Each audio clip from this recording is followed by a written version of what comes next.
Well, welcome here, Lakeview. It is great to have you join us in this start of a new season, this launch of our new ministry year. And as I said, my name is Paul, and I have the honor of being the lead pastor at Lakeview. And we already had a great morning of singing and worshiping, and there's a lot of exciting things planned ahead for us. There's all the inflatables and games, and there's just a lot of stuff happening after the service, including a free meal. So make sure you stick around and get some good barbecue food, and we'll have some communion together that way as we eat together and visit and get to know one another.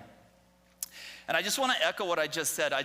We have an incredible staff. We have an incredible group of volunteers and leaders, people that have been working so hard this summer, planning for this new year and for this new season. And I'm just so thankful for this community. So thank you for coming. Thank you for our staff and volunteers. It's a great season ahead of us. And as I look and as I think about this season before us, I look forward to deepening and developing and amplifying healthy rhythms of life and faith. Amplifying healthy rhythms of faith in our lives as we continue in our mission of joining God in the renewal of all things. And so as we step into this brand new season, we eagerly actually prepare and think about and pray and anticipate, where is God leading us?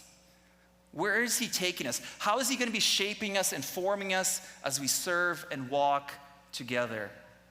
Now, one of the things about me, it's the joys of kickoffs, you get to learn a little bit about me, but one of the things about me is that I personally actually really love the changing seasons. Like, I love each season, and I'm glad Saskatchewan has actual seasons. We lived in BC forever, and it was like just a rainy season all the time. But we have real seasons, and I love the change of seasons. And I don't know if it's like the anticipation that there's something new happening. I don't know if it's just like that hope, what's gonna happen? Or if it's like the family traditions that are kind of cooked and embedded in each season that I look forward to.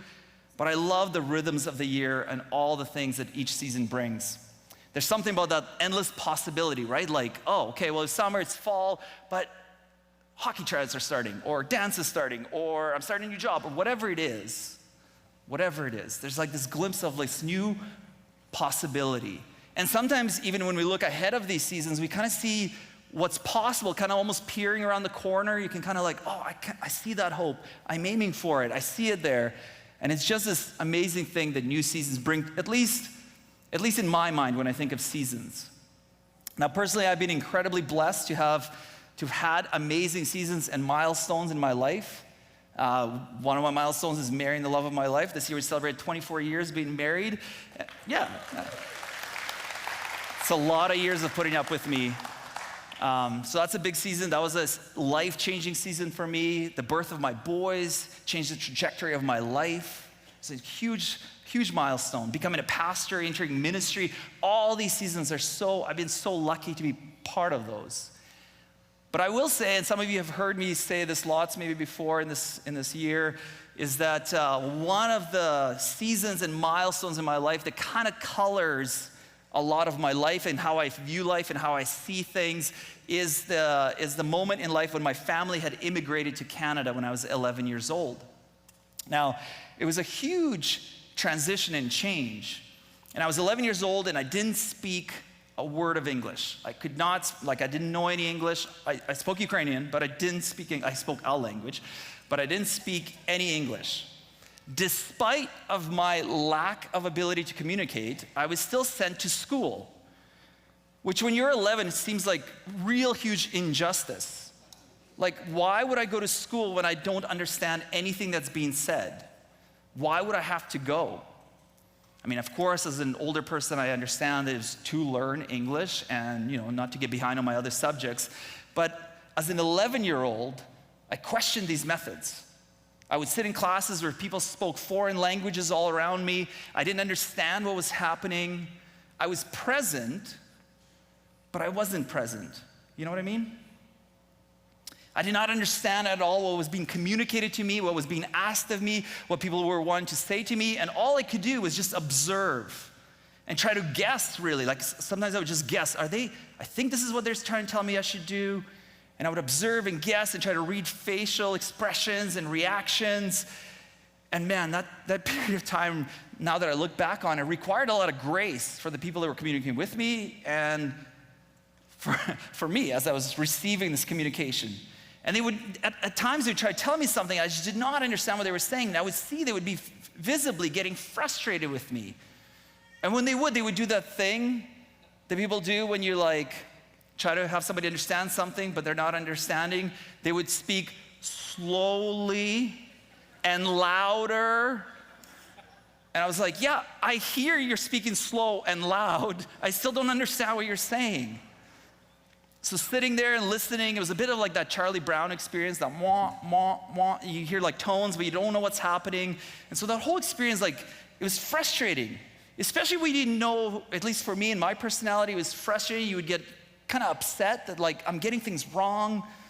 Like something's being asked of me, but I'm not getting it right. And I was like getting mad at myself, and it just required a lot of grace in this confusing time. Now, the funny thing about that experience is I don't actually remember when this happened or exactly how it happened, but bit by bit, I began to understand the language.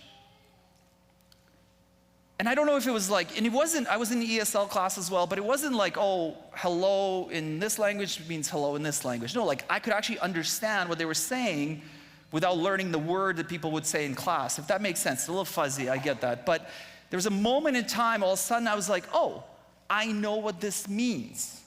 I know what they're saying, what they're wanting me to do. And I don't know if it was in class that this happened, or if it was at recess time, or if it was like on the outdoor rink or football field or in the hallways. I don't remember exactly how or when, but over time, listening, watching, observing, looking carefully at facial expressions, and of course, learning the words, over time, these sounds began to have meaning. Words began to mean something. And it was as if simply by being present around a certain group of people, simply joining in made a massive difference. It helped me learn and understand and embrace a language. Simply observing how people used words when they used them began to make sense of this new vocabulary that I began to develop. I even began to be able to anticipate what certain sentences meant before I even knew what all the words in the sentence meant. Wild, right? And slowly over time, as my vocabulary grew, my internal understanding grew, I began to connect not only the meaning of words, but the ideas and instructions and actions that they carry. And more than that, I was able to embrace the full weight of feelings, hopes, and intentions rooted in those words. And because of that, I could now join in a fuller way that seemed impossible just only a few months earlier. I could join in the life of my school, in the life of my friends, and what seemed foreign had now slowly started to become home. In short, I could participate and play a part in the life of my classroom, in the life of my friends, and in the life as a new Canadian. Now, for some of you, this new season at Lakeview will feel foreign. They'll feel like there's foreign language.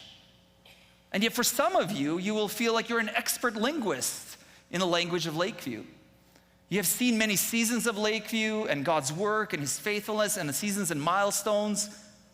And yet whether you're new or this will seem like a thing you know, I believe that in this new season, each group will feel something new and something familiar. But either way, the invitation into this new season for all of you, for all of us, is to join in. And I say this because a lot of our language of joining in is tied to the identity and mission of this church and community. Our mission is joining God in the renewal of all things. And so as we start this new season here at Lakeview, whether you are new or have been here a while, there's an invitation to join in this mission. And so today, we're starting a brand new series in this brand new season, in this brand new ministry year, entitled, Join In. I know, creative, right? It's a new series with a familiar title, familiar language. Familiar for those who call Lakeview their home. It is rooted in our mission. We are joining God after all. Now, whether you're new or you've been here a while, if our mission is joining God, maybe a fair question for us is to ask, well, how do we do that? How do we join God? Or more than that, how do we know what God is even up to? And what is he actually renewing? And what and how or why should I join in? Now, in previous seasons, there were great ways that we have done that as a community, as a church, and we can look back at God's faithfulness and say, look, joining in, this was transformative, this was life-giving, this was God's work in our midst. Sure. But what about this new season? As we ask these fair questions, I believe what will help us and guide us and walk us through this new season is this new series in joining in will be the book of Hebrews. Now, the book of Hebrews is located in the New Testament, second part of the Bible, and it'll be a great guide, I believe, for us how to join in and why to join in. And so over the next couple of months, we're going to explore this book. Now, the book of Hebrews is actually my favorite book in the Bible, one of my favorite books in the Bible. Whatever book I preach on, I say it's my favorite book in the Bible, so do with that as you will. But it's one of my favorite books in the Bible, partially because it doesn't read a lot like the rest of the Bible. Like, it's not an epistle, it's not a letter, and it's not a gospel, like it's not the announcing of the good news. It actually reads more like a message, like somebody's saying something. It reads kind of like a sermon. As a person who spends a lot of time trying to write and think about sermons, hoping that they're not too clunky, Hebrews just feels like home. And in this written sermon, there's a clear pilgrimage, a clear journey that the author is inviting the listeners into. It's as if he's saying, actually, join in, come on. Come on, hold fast. You have heard, but I say. Yeah, and he's inviting us into this journey, and he's telling us to join in. And in fact, he starts his whole book with these two verses. He says, long ago, God spoke many times and in many ways to our ancestors through the prophets. And now in these final days, he has spoken to us through his Son. So right out of the gate, there's no introduction like the epistles or letters have, this is Paul writing to you, church of.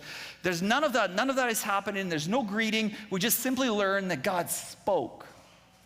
And we learn that God speaks. And we learn from the author of Hebrews that God has done this many times, through many ways, through many people. But now, in these days, he speaks through his Son. These first words just jump out at us. God speaks. And if he does, the question we should follow up with is, well, if God speaks, are we listening? If God speaks, are we listening? And if we are we speaking the same language? Do we understand what is being said to us? Are we tracking? Now, those of us who are Bible readers, who have grown up in the church and have heard the Bible read or explained, can attest that the Bible is this beautiful collection of writings. Beautiful. And yet, it's a collection of complex set of writings that are hard to understand at times. And at times in seasons of life, some parts of the Bible read clear and light, and yet at other seasons, even the same parts of the Bible read murky and heavy. So it requires careful reading, observing, listening, and understanding. And the author of Hebrews tells us plainly that long ago God spoke through prophets. And we will see as we unpack the book together in the next months that this author is very knowledgeable of the Old Testament, the first part of the Bible. He knows all about the prophets and the priests and the kings. And he will take us on a tour how to understand and how to interpret what God spoke through them. But ultimately, he will come back and bring us back and invite us to join into this interpretation that for the author of Hebrews, the clearest and most vivid way that God speaks now is in Jesus. Long ago, God spoke many times in many ways to our ancestors through the prophets. And now in these final days, he has spoken to us through his Son. He invites us on a journey where he explains that God spoke and he speaks. He's inviting us to join in, to sit, to learn, to observe, to pay attention, to listen, to hear what God says to us in Jesus. So some of what is said, we will find out, will sound foreign. I believe it will as we go through Hebrews. Some of it will sound murky or confusing. We will feel like we're not speaking the same language. But the author says, join in. Listen, join in. Soak it all in. And what seems impossible to understand, what seems especially hard to understand, when things will not align with the hard parts of life, the unfair parts of life, the hopeless parts of life, the author will invite us to join in and observe how God speaks in Jesus. And we will be tempted to go back and say, but wait, this other part, the prophet said it this way, and this has happened, and didn't God do this and say that? And the author will help us to slow down and to pay attention and to interpret in Jesus. So he says God speaks. And he asks the readers, the listeners, to pay attention, to not just listen, but to hear, to build your vocabulary in Jesus. He will ask things like, have you begun to connect ideas and instructions and actions that Jesus communicates? And more than that, are you able to embrace the full weight of the feelings, hopes, and intentions rooted in Jesus? Are you listening?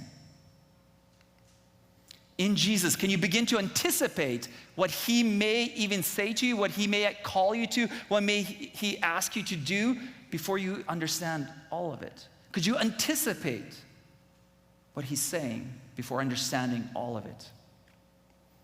And the author simply says, join in.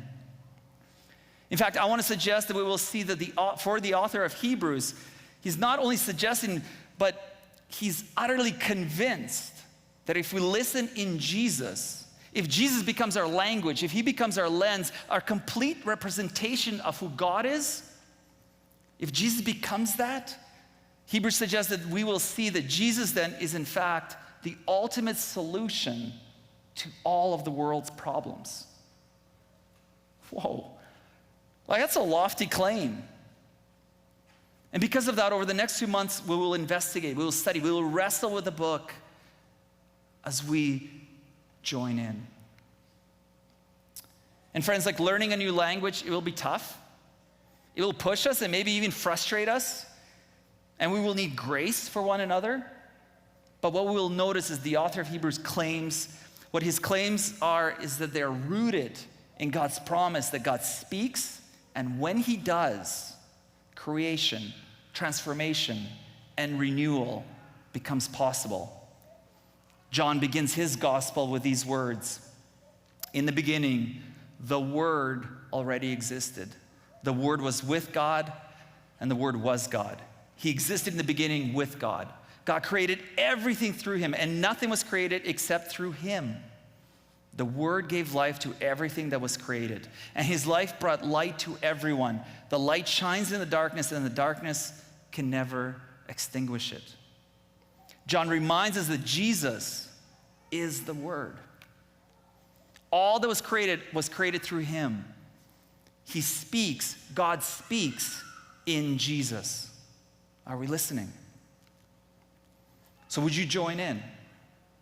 Would you join in on our journey to learn this language, to hear what God says, to not just listen, but to hear and understand what he means for us?